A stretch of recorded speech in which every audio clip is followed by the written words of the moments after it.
when you're doing the video with the wicket drills, what are you looking for, and how does that really help them to be able to visualize and see exactly what they're messing up or doing correct, or Right. Well, when you do the wicket drills, the whole purpose is, you hear a lot of coaches cue, get your knees up, So what do the kids do? They're trying to snatch their knees up and run.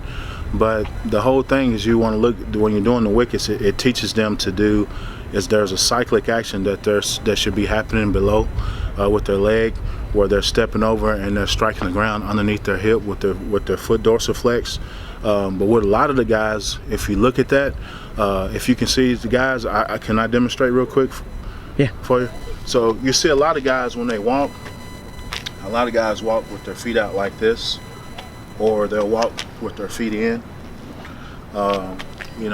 Some guys walk on the side of their feet, they pronate or supinate, and so when they run, when they go to start running with their sprint mechanics, when they're making contact with the ground, they're trying to cycle, but they're making contact to the ground like that. So you're trying to get them to make a conscious effort to try to fix that, to where they're making contact with the ball of their foot, dorsiflex, and then pushing off the ground, but we want them to strike underneath the hip.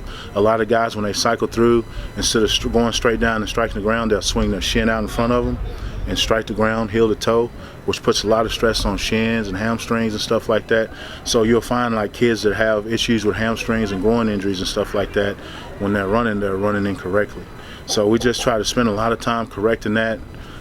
With that drill is really great for that. Also looking at the arms, making sure that they got a good range of motion with their arms. I always emphasize cheek to cheek, whether their hands are closed or open or whatever, and just concentrate on the fundamentals of running.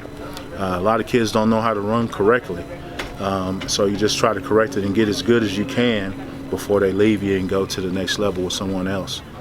How important are those mechanics and making sure those things are correct, to prevent injury, to make sure just their form is correct, and just drop, milliseconds that are so vital? Yeah, running mechanics are so important.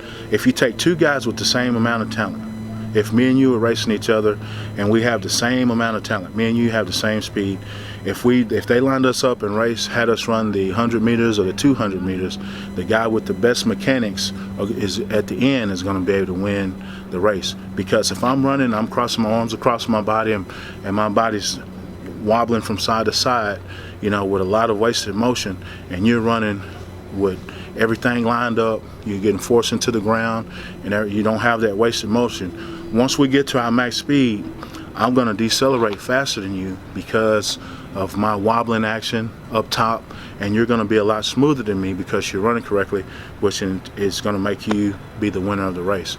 So that's the difference in races. People with bad mechanics, you got kids of the same talent running against each other. The one with the worst mechanics usually ends if it's a tight race. Conditioning plays a big part in that too. So just looking at all that kind of stuff.